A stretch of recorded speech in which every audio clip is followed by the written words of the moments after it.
Welcome to the Askewville Assembly of God Sermon Podcast.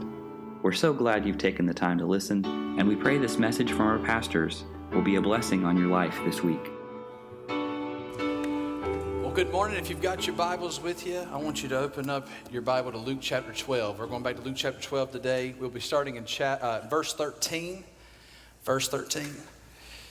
As we get started, I want to read a quote that I was going to share with you last week, but I didn't have time. But I want to share it with you today. It's by John Piper. He's one of those guys. Every time I read something by him, he convicts the mess out of me. I don't like reading people like that. I'd much rather. I need some of these nice preachers. I need to start reading more Joel Osteen stuff. But John Piper said, this is what he said. He said, "I'm wired by nature to love the same toys that the world loves. I start to fit in. I start to love what others love. I start to call Earth home. And before you know it, I'm calling luxuries needs and using my money just the way unbelievers do. I begin to forget the war. I don't think much about people perishing. Missions and unreached people drop out of my mind. I stop dreaming about the triumphs of grace. I sink into a secular mindset that looks first to what man can do, not what God can do. It's a terrible sickness, and I thank God for those who have forced me again and again toward a wartime mindset." If you ever read C.S. Lewis, one of the greatest books you could ever read, if you'd like to stretch your theology a little bit, C.S. Lewis's Mere Christianity is one of the best books you could ever pick up. And he talks about, in that book, that he talks about what church is. And he said church ought to feel a lot more like we're doing war all week long, and we come together to see how many of us are still standing. But too often we look at church and we think about our preferences. We think it's like Walmart. In church, when you have Sunday school, you should look around, and that's the place where you lick your wounds. That's the place where you look around and you're like, wow, we're still standing. You're still here. The devil didn't get another one this week. We sometimes put such high expectations on God, high expectations on the church, high expectations on church people. We got a world, we even have verbiage for today. In our world today, deconstruction is a thing that's happening in America all over the world. All over America all the time. People who've got church hurt. Church people have hurt you. Now let's just I want everybody to close your eyes real quick. We're going to confess right quick, okay? Everybody close your eyes. How many of you in this room have been hurt by church folks? All right. Now raise your other hand. If you were lying on the first one. There you go. Okay. All right. Listen. You can open your eyes. I'll let you do that too long, you go to sleep on me. So, most of the people in this room raise their hand. And most people won't even do anything I tell them to do. If I told you right now you wanted $100, you wouldn't raise your hand, some of you. Okay, good. All right. Front row.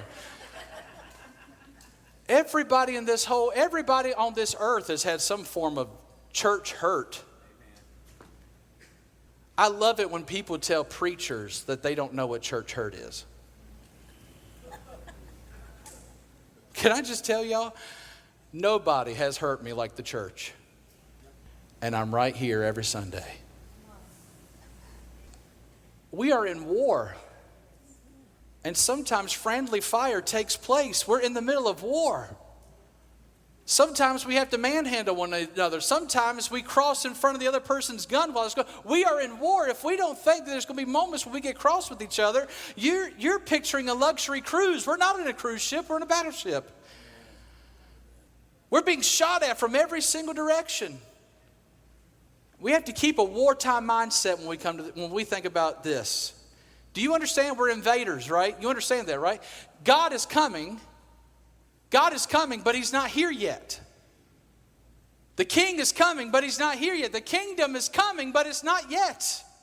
Our job is to do all we can to bring the kingdom while we're here. But the truth is, like Rahab, we have to live among all the Jerichoites while we're waiting for God to bring the kingdom that he wants to bring in. Do you think about that, Rahab? has already put her allegiance with the Israelites, but she has to walk among the same people that she did the week before. She has to live a life among all the Jerichoites that she knows are about to be all slaughtered. She has to walk among them. That's what we have to do. We are pilgrims passing through. We are people, a part of an army that has not yet infiltrated this world. Jesus' first invasion is what we're talking about in the book of Luke. And Jesus' second invasion, he'll take it all over. We have to remain steady the whole way through. So let us be thankful for every time on the meter of spirituality that there's a blip whatsoever. When we live this life, we walk with our little radar. We're trying to find where God's at. And every time there's a blip on the thing, we should celebrate to the Lord that is happening. And too often we come in with our high expectations of God, of church folks, and every time there's a blip, it's like, that's not the blip I wanted. How many times has God shown up in a miraculous way and we've basically said to God, well, that's cute and all, but I told you what I wanted. It's like those 5-year-old kids, Mama makes dinner. I didn't want mac and cheese. That's why I didn't ask you. Shove it down your throat.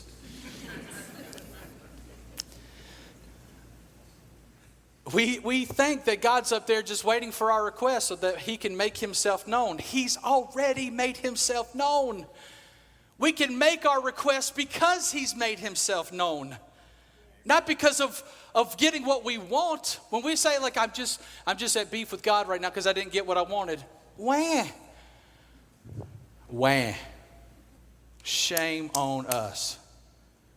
And we've got to straighten up because, y'all, it's not going to get easier. Read the Bible, please, and tell me one verse that says right before the rapture, it's going to get simple. Right before he comes, everything's going to ease up. We're in war. The Calvary is coming, but he's not here yet. We have to stay true while we're waiting. Now, what does it mean to stay true? There's a lot of people who believe that being like God means we're not like the world. And we should be like the world in every way except for the ways that they are not like God. Some people think dressing different than the world makes us holier. Your dress has nothing to do with your holiness. Many of us think that if I can look weird enough compared to the world, that's what God called me to. But God didn't call you to be weird. He called you to be holy. Which means that there are going to be times you are set apart. But it shouldn't be your aim to be set apart. It should be your aim to be holy. Let the world set you apart from themselves. Don't live with them. But it shouldn't be your job to try to be as weird as possible. That's like America. We had a trip up to the north last week ago, and there is like an actual athletic competition out there to try to be the most unique person on earth. And everybody's in first place. So, what I'm calling us to today, what I hope that you're hearing me say today, is when Jesus is giving us orders of what to beware of, as we're talking about today, what to beware of, these are the areas that he most wants us to be different than the world. And so what we're going to talk about today is something every single one of us, if we aren't experiencing it ourselves, we can see it in other people. And it's the spectrum of worry, what worry is. Okay, so I want you to picture a line. Worry is on that line. And there's a happy medium of satisfaction that you don't have a lot of worry. But it's weird. It's a very small amount. Because if you bump yourself to the I don't have enough spot, you can worry about not having enough, right? Mamas, when you look in the cupboard and there ain't much to cook and you know the kids ain't going to eat anything that you cook anyway, when you don't have much, there's worry there. There's anxiety about not having enough. Do you know, when we think we don't have enough in our cupboards, I wish we could just poll our great-great-great-grandmothers and ask them how they made it through without much. Because they would look at our cupboards and they'd probably beat us. I would say laugh, but they'd probably beat us for thinking that. Okay, so too little is something we worry about. We have the poverty mindset. Some of us do. We walk around thinking we'll never have enough. There's never enough money. There's never enough people. There's never enough good things. There's never enough presence of God. There's never enough fruit of the Spirit. There's never enough. There's never enough. We have that mentality. Maybe though, so that's one end of the spectrum. The other spectrum, it's still anxiety. And honestly, if you were to talk to somebody who used to be poor, but now is not so poor, this anxiety is just as bad as this. When you actually have something to lose. And some people who get to this place, they look back on these days and they're like, oh, enjoy it when you've got nothing to lose. And those of us with nothing to lose, we're like, how dare you? I'd break my back to have what you have. And they're like, no. When you've got something, you spend your whole time managing it, scared to death you're going to lose it, that it's going to be taken from you, that it's going to be stolen from you, that somebody's going to come after you. There's a huge amount of trepidation that comes on this side. I even talked to somebody recently. They said, if you can be satisfied poor, stay poor. It's a weird phrase, if you can be satisfied. Because here's the thing. The implications of that are that they could also be satisfied rich. But if you also can't be satisfied rich, why chase it? Now, I know nobody in this room thinks you're rich because there's always somebody to compare yourself to. You should compare yourself to the earth, not to the people across the street that got a nicer house than you. Compare yourself to the earth. Every one of you are in the top 90% of the earth. But that's not enough, is it? Because you have to tell yourself no every once in a while. That's not enough. But I ask you, go talk to the richest people you know and ask them, do they say no to themselves? The more money someone has, the more tight-fisted they get with it. Like statistically, the richer you are, the richer you become, the lower you give, the less generous you are. Which means the less you have, the more generous you are. Isn't that weird? And I know some of you are thinking, boy, I wish God would try me out. I've heard this phrase. I'm so sick of hearing it. I've heard people say, I wish God would try me out. I'd show him how generous I would be. But Jesus already knows your heart. He said, if you're not faithful with little, I'm not going to make you faithful of much. Oh, I wish you would. I'd show you something, Lord. No, you won't. He knows your heart. Dave Ramsey, smart dude, he says, and he wasn't the first to say it. Henry Ford was actually the first to say it. But Dave Ramsey says, wealth only magnifies who you already are. So if you're already ungenerous, guess what? You're going to be ungenerous with a lot of money. You know what money is really funny? Me and Amanda, we finally got the kids to sleep when we were driving up to Ohio. Like 9 o'clock, there's finally enough silence for me to have a thought. And I don't know, me and Amanda have not had a lot of time to just sit around and think and talk and get to know each other again. So I just thought of this thing. It popped in my head and I said, hey, babe, if you were given $1 billion, what would you do with it? She was like, $1 billion. And she immediately started divvying it up in a way like if it were $1 million. Now, 1 million and 1 billion, I know they're both magical numbers, but they're vastly different. Like if you were given $1 million, you still have to give some level of management to it, right? But if you were given $1 billion, get crazy. It did not take us an hour before I was mad at her because of the stupid way she'd break up her imaginary money. She started mentioning everybody she's ever met. I'll give them $1 million. I'll give them $1 million. I was like, you're going to be Oprah. You're going to give all these people who have never lived like they had any sense, you're going to give them $1 million. And she's like, I've got $1 billion. I was mad. I was angry. I was gripping the steering wheel. I was hot. I told her, I can't even talk to you right now. I can't even. Because I was mad at the way that she would divvy up her imaginary money. We don't have $1 billion. We don't have $1 million. And I'm mad at her by the way that she would handle her imaginary money because it wouldn't be the way I would handle it. So we were talking about the $1 billion. We finally got to it. We were like, okay, we'd invest $800 million of it because we have no idea what to do with that much money. We'll just invest it. We don't even know what that word means. We've never invested in anything but ourselves.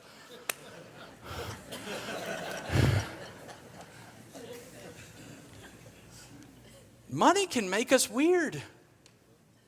And some of you in the room,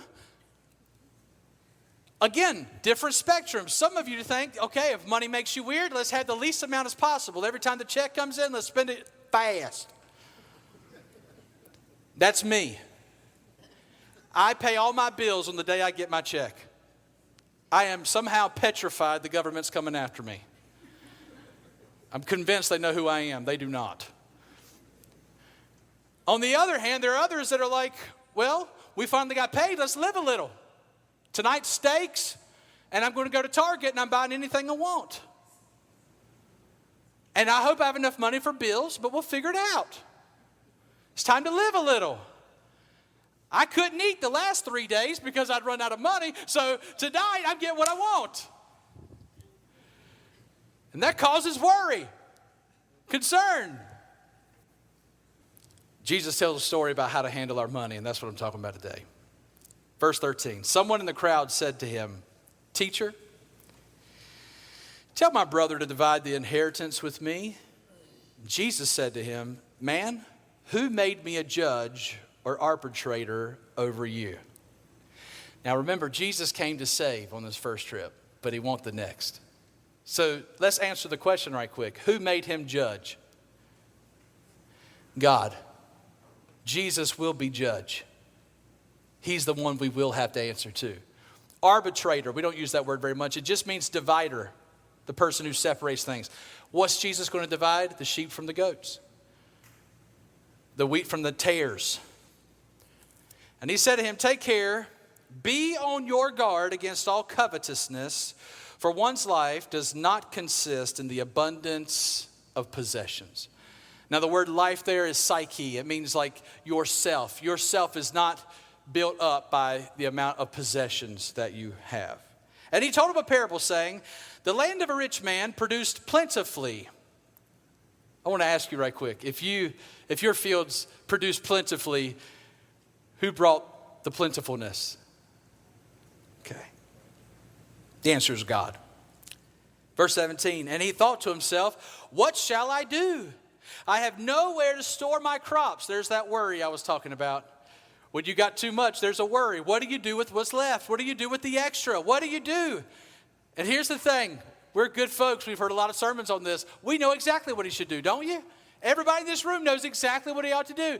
He ought to tithe, he ought to give to missions, and then he ought to give to me, and then he should take care of anybody else around him. And then there's poor folks in the community, so we need to make sure the poor folk get food. We immediately want to jump to what would have been a better use of his money. Can I just tell you, you've got no business telling him what to do with his money. It's his money. It's this dude's money. Now, ultimately, it's God's. Yes, you're right. Which, again, it ain't yours. How many of y'all drive by houses and you think, oh, I'd be able to spend their money better than they're spending it? How many of you got some in-laws? I don't. I don't. How many of y'all know there's better ways to spend their money? How many of you know you don't want to help those people because of the way they spend their money? They get 15 cents. They get it. Oh, how about the people that know exactly what they're going to do with their tax return? They know exactly what they're going to do with it.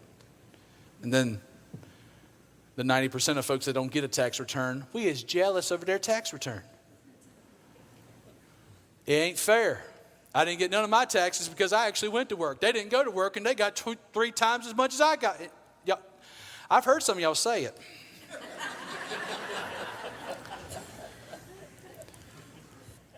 We know how to spend other people's money. Do you know there's people that knows how to spend yours too?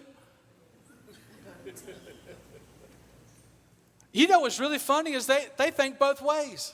Last night I was with my family having dinner, and my son is got a very valuable tongue. Like, this boy thinks he deserves the whole earth and everything in it. Like, would not dare ask for shrimp, chicken, and steak at the same time. This boy cannot leave without asking for all of it. He needs land animals, sea animals, and sky animals. He needs all of them every single meal, every single time. And it gets under my skin.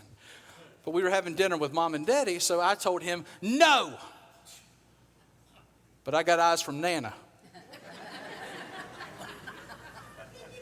And Papa kind of taps me, and he was like, hey, calm down. Now, the thing is, Papa is very proud of me for cracking down on the finances. He admonished me all the time for being such a tightwad. But Mama heard me say no to my grandkid. Not okay.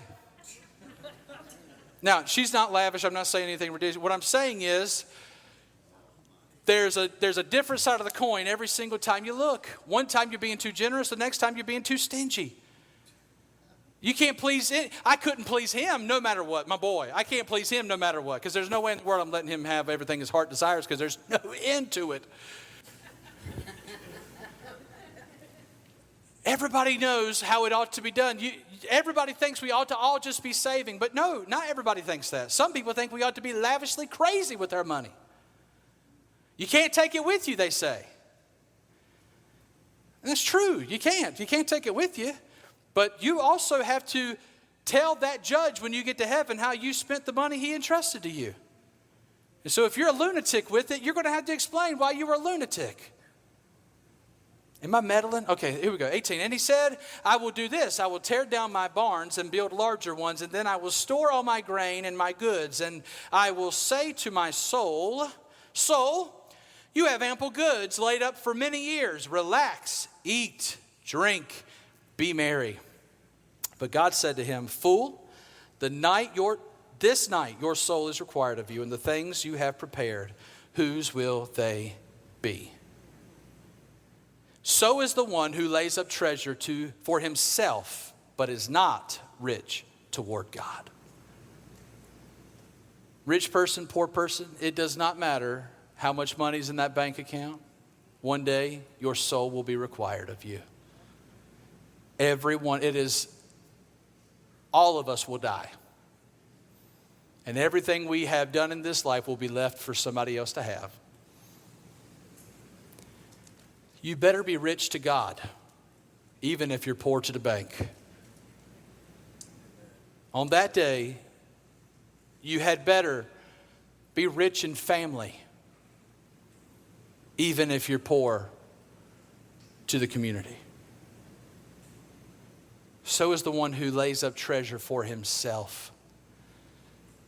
Many of us really believe if I could make a certain amount of money, I wouldn't go to work anymore. That's exactly what we got frustrated about. That's what she said. That's what it was. She was like, well, I just wouldn't work anymore. $1 billion, I'm a billionaire. Why am I going back to work? That made me mad. And what she was really saying was I would work, but like if I went in late, it wouldn't be a big deal because I wouldn't, be being paid anymore. And it's $1, you can chill. She wanted to be abundantly generous with everything, and that's what made me mad. It's so dumb. Verse 22, and he said to the disciples, therefore I tell you, do not be anxious about your life, what you will eat, nor about your body, what you will put on. For life is more than food, and the body more than clothing. Consider the ravens. They neither sow nor reap. They have neither storehouse nor barn, and yet God feeds them. Of how much more value are you than the birds? And which of you, by being anxious, can add a single hour to his span of life? I love that question. I ask it every time somebody comes to my office and says they're afraid. What good is that doing you? And sometimes they literally tell me, well, it's helped me in the past. Tell me one time your fear has helped you. Well, I've been ready for when the thing that I thought was going to happen actually happen. You were not. You were no more ready as if it would have caught you off guard. What are you talking about? Your worry produce something. Your worry doesn't produce anything. Why do we convince ourselves of that? Verse 26, if then you are not able to do as small a thing as that, if you can't even add an hour to your life, why are you anxious about the rest? In fact, doctors have actually proven the opposite. The more you worry, you shrink your life. You're actually doing the opposite. And then Jesus says, consider the lilies. Now, I want to show you this picture of the lilies. This is Israel's national flower. And on the side of the mountains, where Jesus was preaching this, by the way, on the side of the mountains, when there's a slight summer rain that comes over, these will bloom, and the whole mountainside will be covered in red. The whole mountainside is scarlet there in Israel. So he's probably pointing at a field that's doing that. The thing is, these bloom for one day, and they die that night, and they'll never bloom again. God adorns this mountainside for one day, and that night it rots and dies. And then another bulb comes in its place the next day. If God can adorn the mountains, don't you think he can clothe you? And have you ever been dressed into something as beautiful as that? Stunning. Consider the lilies, how they grow. They neither toil nor spin. Yet I tell you, even Solomon in his glory was not arrayed like one of these. But if God so clothes the grass, which is alive in the field today, and tomorrow is thrown into the oven, not a literal oven, like is thrown into, it's taken care of, is gotten rid of, is burned up. How much more will he clothe you, O you of little faith?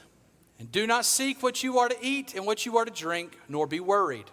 For all the nations of the world seek after these things, and your Father knows what you need, that you need them. Instead, seek his kingdom, and these things will be added to you. Matthew says it better. He says, seek first the kingdom of God, and all these things will be added to you. Fear not, little flock, for it is your Father's good pleasure to give you the kingdom. Sell your possessions and give to the needy. Provide yourselves with money bags that do not grow old, with a treasure in the heavens that does not fail, where no thief approaches and no moth destroys. For where your treasure is, there will your heart be also. Jesus begins this section by saying, who made me judge? And the truth is, God does. His first invasion was a mission of salvation, but the second will be judgment. Jesus is the only one who can rightly divide motivation. We cannot rightly divide motivation, and I encourage you, Christians, stop trying. Stop saying you know why somebody did something. Stop saying that. You don't know why. And you know what's really cool too? Is how often we always judge people on their worst actions, but we give ourselves the caveat on our best intentions. Well, I didn't mean it to sound like that. Okay. Well, if someone is kind enough to give you the room to do that, how about you offer that to somebody else? You don't know why people did what they did. You don't know why they were motivated to act in this way. Give the grace. And that's why Jesus tells us in Matthew chapter 7, do not judge lest you be judged.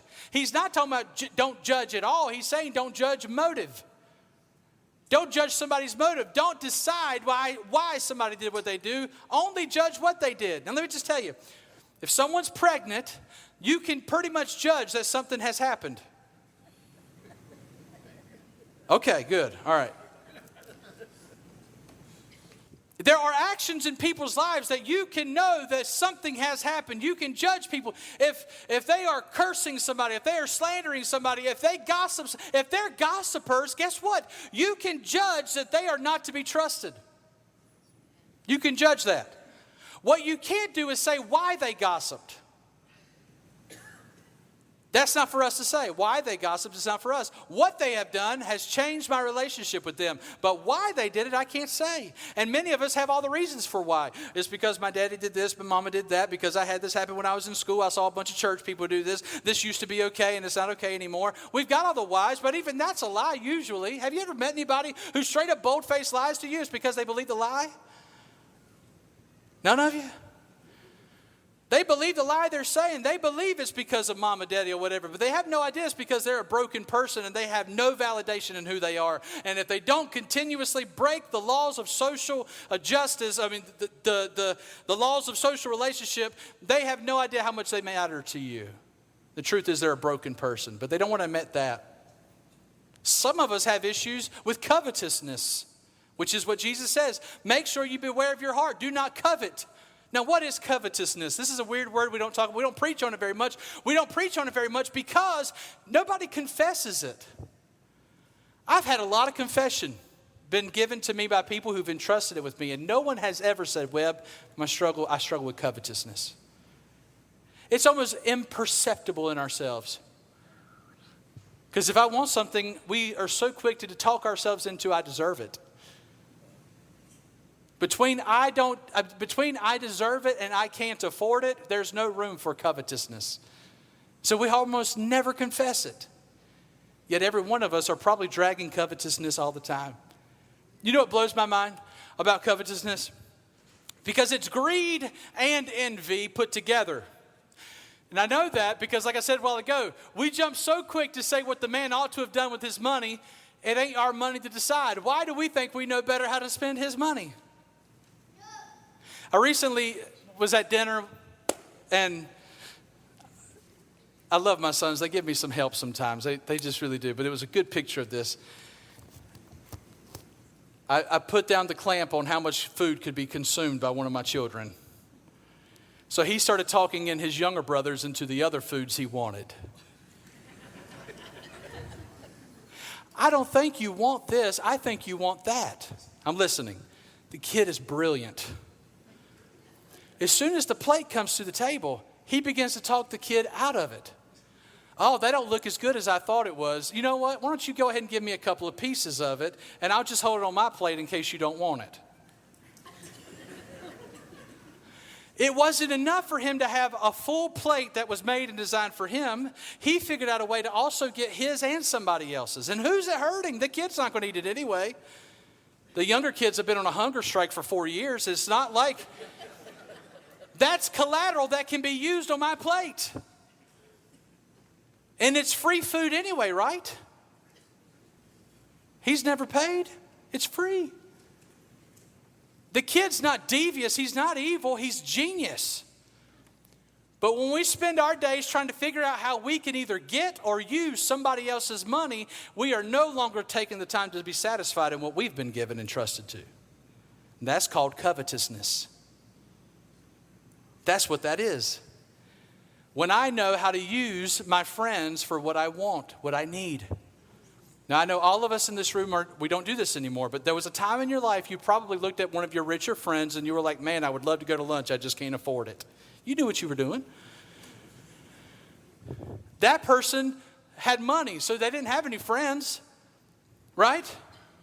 Nobody liked them. So you said to them, I don't have the money. I can't go. And you kicked your leg like that because you knew that person was so desiring for a friend. They were like, well, I'll pay your way. Let's go. And you're like, if you really want to. I guess I'll spend an hour with you while I gorge myself on the Mexican food I decided I wanted when I asked you to lunch and couldn't afford it. Webb, I don't struggle with that.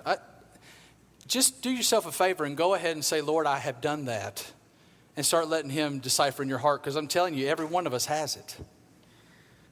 The first thing you wanted to just beware of hypocrisy. The second thing was covetousness, the anxiety over having too much. Covetousness, the desire for more and never getting enough. It's like Proverbs chapter 30:15 that says, the leech has 2 daughters. Their names are Give and Give. Some translations say more and more.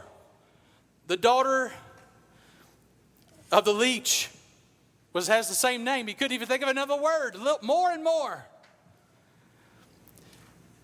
It asks the question, how can I keep all that I have? How can I keep it? Do you know the more you keep, the more you have to manage? Again, I'm sorry to use my son so many times, but this is just a good picture. My kids' rooms were so full of toys a few months ago, so full of toys that they wouldn't play in their room anymore. One of them actually came to me. I was upset. The room was a mess. And I was like, hey, I'm going to go in there and I'm going to throw every one of them away. And one of them said, thank you. I'm not kidding. My 6-year-old came, put his hand on my arm and said, thank you. Because we have no idea what to do with it. He had so many abundance of things that he had no way of managing it. And it was stressing him out. The abundant blessings were stressing him out. So we cleaned the room up, and we've got them separate bins. And now they'll go in and play in their room. And after they're done, every single toy gets back in the bin and they put it away. They love this system. They love being able to manage what they have. They're not worried about it anymore because they know where it goes. More money, more problems. You will find satisfaction among the poor much faster than you will of the rich. I'm not asking to be poor. I'm just telling you. If you go to another country, you'll say to yourself, I have no idea how those kids smile. Because when you have nothing to manage, you can be thankful for what you do have. The breath in your lungs becomes enough. But when you've been given a 401k, breath isn't good enough anymore. Materialism actually shrinks your world. Reminded me of this poem. I had a little tea party this afternoon at 3. 'Twas very small, 3 guests in all, just I, myself, and me.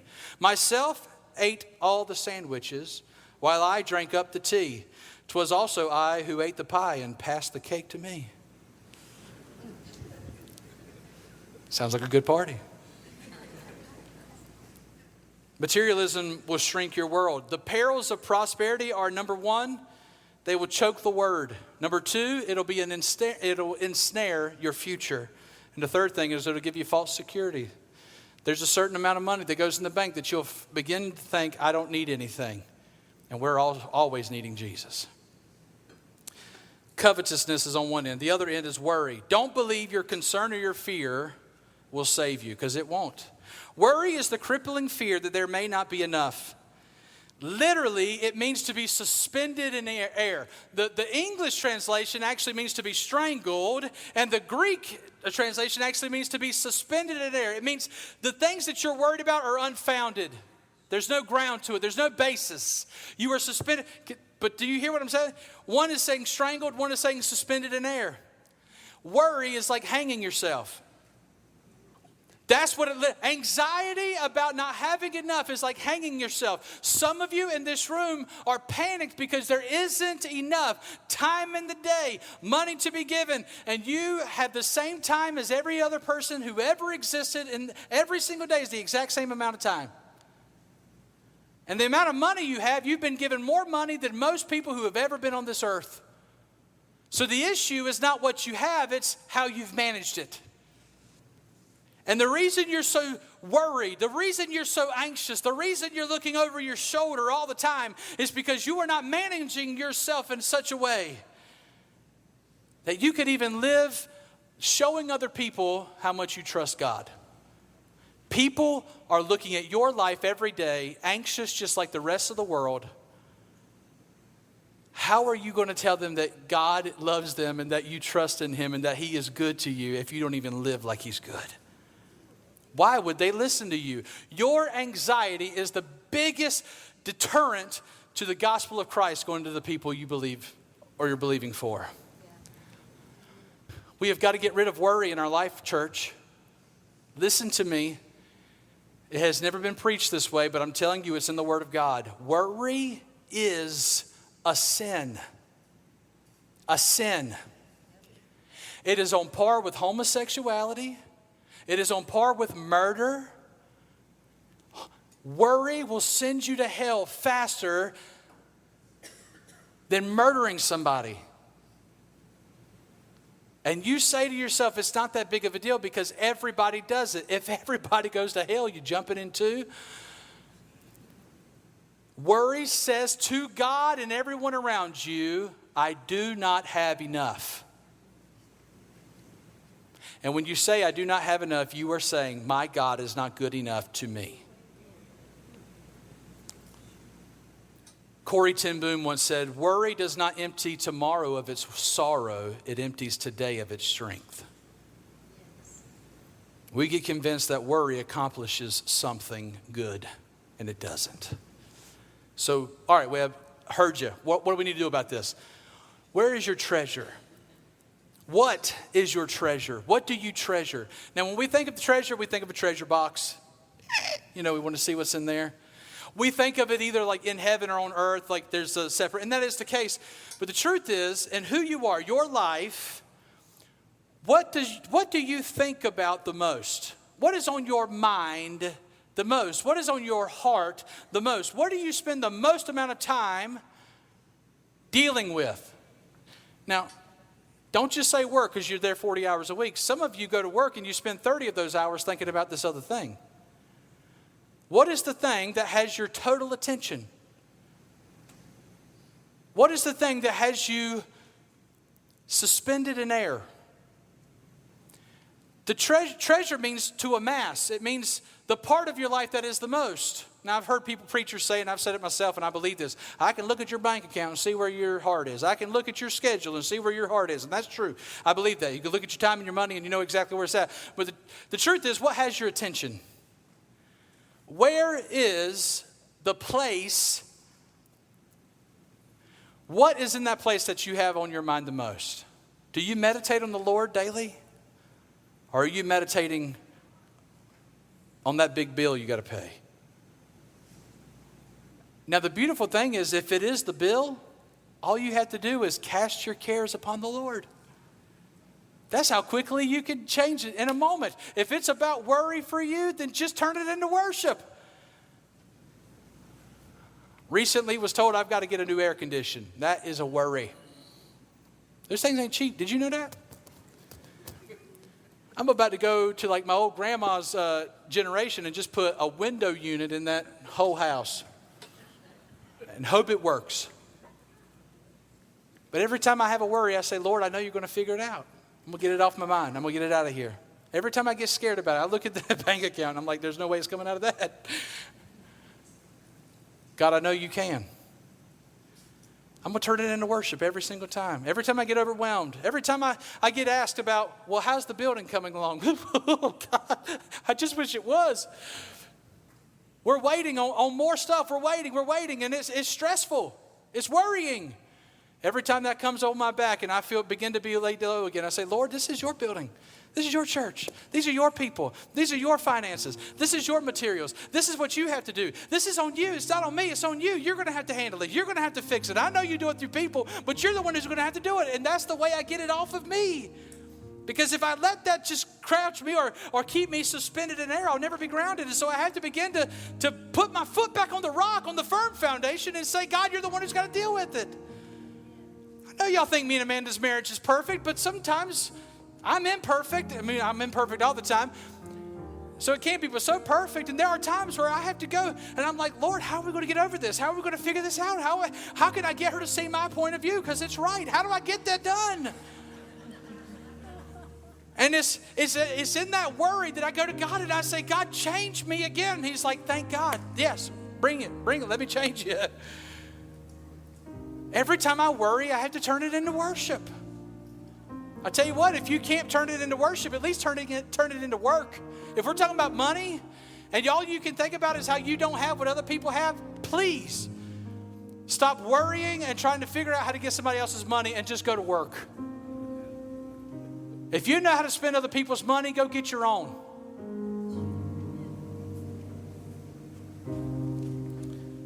The remedy of fear is twofold, the great commandment. Trust God and love people. The remedy to covetousness and worry and anxiety and fear over money is to trust God with what you have and love other people more than yourself. So what does that look like? Instead of looking at my bank account and asking God why I don't have what I want, say, God, thank you for everything that's in here. I remember a time I didn't have this. Man, you've been faithful. God, thank you for this house. Come to church on Sunday and you just look around and say, thank you for this building. Thank you for the talent of people that would come and lead us in worship every single week. God, thank you for those ridiculously loud 2 drums.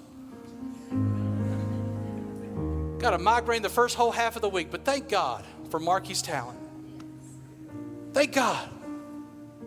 Thank God that somebody mans this computer, can't hear a word of the sermon because he's thinking about what needs to be thrown on that screen the whole time. Thank God.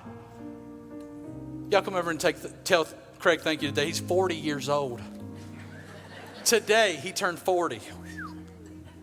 Let's just sing to him. Yeah, okay, just kidding. Don't cut that out of the podcast now.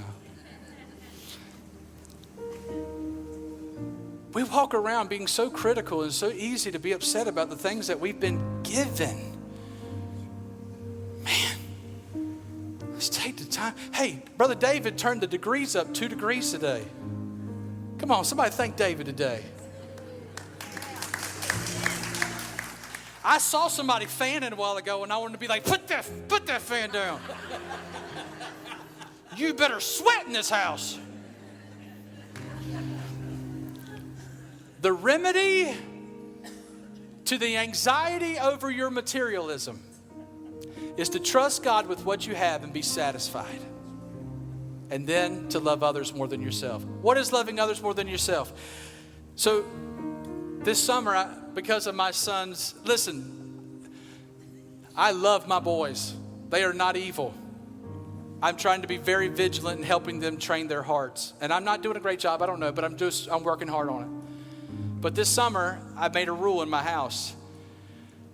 Buddy, you can only eat what's on your plate. You're not allowed to ask for anything else off of anybody else. Now, if somebody offers, you can have it. And when I said that out loud, man, he understood. He took that to heart. He said, yes, sir, I'll do it. But then I thought, man, wouldn't that be good if all of us did that? What if we were just satisfied with what was on our plate? We stopped trying to figure out how to get our forks into other things. Sometimes it's not other people's plates. Sometimes it's just the buffet and you keep thinking, I'll keep dumping. How many of y'all, I don't even like a buffet anymore. I want what I want and I want it right. I don't want a lot of stuff I don't really care about. I want the right thing. I'm going to take my plate and I'm going to enjoy it. I'm going to trust God with what he's given me. And then every chance I can, I'm going to try to bless others with what I've got. I'm going to love others more than myself. Now, we're talking about money, but I just need to tell you, this right here was the game changer when I started losing weight. I know many of you who just know me, I need to lose a lot more, but I'm over 120 pounds on this journey. And what changed was I do not treat every single meal like it's my last. I was doing that before. That's why I order things like shrimp, steak, and chicken. Because you don't know, if I die tomorrow, I don't want to be without shrimp. But I got to the point where, after 30 years, I have never missed a meal. So I could probably bank that I'm going to eat another one. So God, I'm going to be satisfied with this one plate, the things you put on it. And I'm going to drink water instead of Coke because there'll be another Coke one day. And I looked at my finances and I said, Lord, if you could only give, this is on my mind, if you could just give me this, if you just give me this, no. You gave me this amount of money. Give me the wisdom to manage it the way you want. You've blessed me with this house, Lord. Help me to manage this house the way you would want it managed. And I became a lot more satisfied, and then increase began. Because of my satisfaction, I actually began to get the things I had always thought I would need. And when I didn't need them, they came. God wants to bless you, but you have to have a heart that it won't ruin you. I've taken a long time to explain this to you this morning, but I hope you hear me. We have got to fetter our hearts. We have got to put guardrails on our hearts. That's what makes us different from the rest of this world. God is most glorified when we are most satisfied in him. Thank you for joining the Askewville Assembly of God Sermon Podcast. For more information on our ministry, please visit our website at askewvilleassembly.com.